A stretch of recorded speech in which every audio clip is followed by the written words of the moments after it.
This is my multimodal presentation. When you hear someone say the word controversy, so many topics are placed onto the table.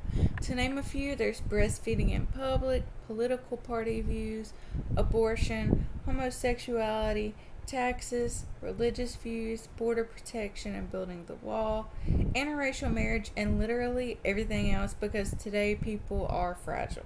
We need to be handled with care because everything offends us. The LGBTQ community as a whole faces immense levels of controversy.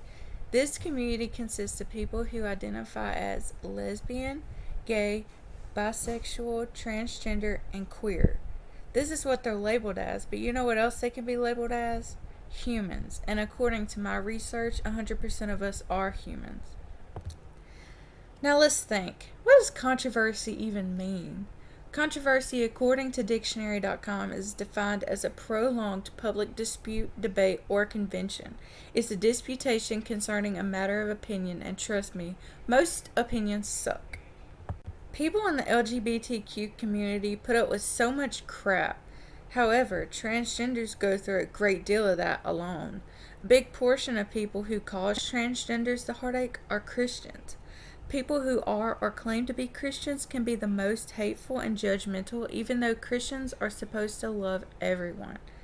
They forget that you can love someone and not their views and decisions. If Christians practiced what they preached, transgenders and others would have less hate to fight through, considering 70.6% of people living in the United States identify as Christians. The actual scientific diagnosis for transgenderism is gender dysphoria, and basically this disorder, according to the American Psychiatric Association, involves a conflict between a person's physical or assigned gender and the gender with which he, she, they identify. People with gender dysphoria genuinely believe they are the opposite sex living in the wrong body. They don't feel like themselves, and that's no way to live.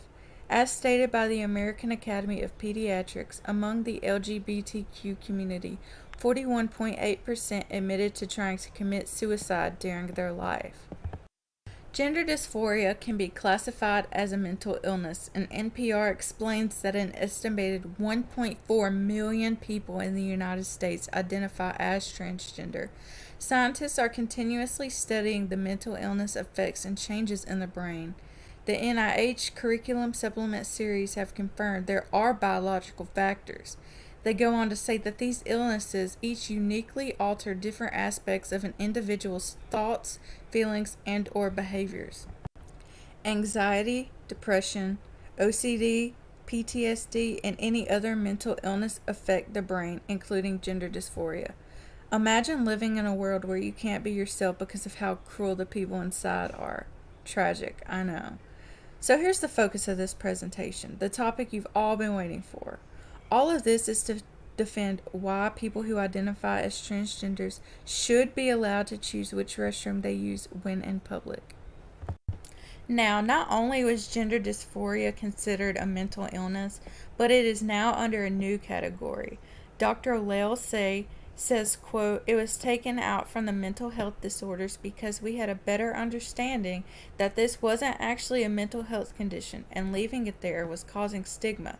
So, in order to reduce the stigma while also ensuring access to necessary health interventions, this was placed in a different chapter." End quote. Stigma is what is flagged today as someone with dishonor, shame, or disgrace because of a choice, decision, or situation. The category that gender dysphoria is now under is a sexual health condition, and that is because a good bit of transgenders want to, in some cases, undergo surgical procedures to fully feel like themselves. Transgenders oftentimes want to go through surgical changes because the more they look and feel like their claimed gender, the easier it is to pass as said gender. Many people suffering with gender dysphoria want to look the part because they are scared of what people will say and think. In some cases, it is nearly impossible to suspect someone is transgender, while other times it is apparent to see. These people usually don't feel safe in places. For example, a transgender gets placed in prison. They will be put into the cell of the gender they were born as because legally they are that gender. They feel unsafe because many people find gender dysphoria unacceptable. A lot of times, these people ask to be placed in solitary confinement to avoid being raped, injured, or killed. They also may seek counseling due to the amount of stress and sadness that comes with the disorder. We all know parents can be hard to talk to, and they also may not understand or accept. Without the approval of a loved one, living life as a transgender can be 1 million times harder. The main reason people are against them choosing which restroom they use when in public is because a pedophile could fake identifying as transgender to wiggle their way into a women's restroom or vice versa. A solution to this problem could be that someone who has been clinically diagnosed as transgender get a card of proof to show if they are even under question. But again, this is labeling and they shouldn't have to prove anything to anyone. The world shouldn't be so disgusting to where that's even an issue. Besides, restrooms aren't monitored 24/7, so what's stopping a pedophile from waltzing in when the coast is clear? While this issue has yet to be resolved, a kind of mutual agreement is that they use family or gender neutral restrooms, but these aren't readily available at some public places. With all things considered, transgenders should be allowed to choose which restroom they use in public.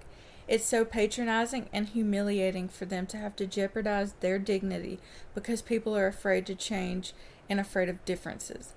Different disorders are developing every day. The world is changing. Change happens, and the world just needs to prepare for it.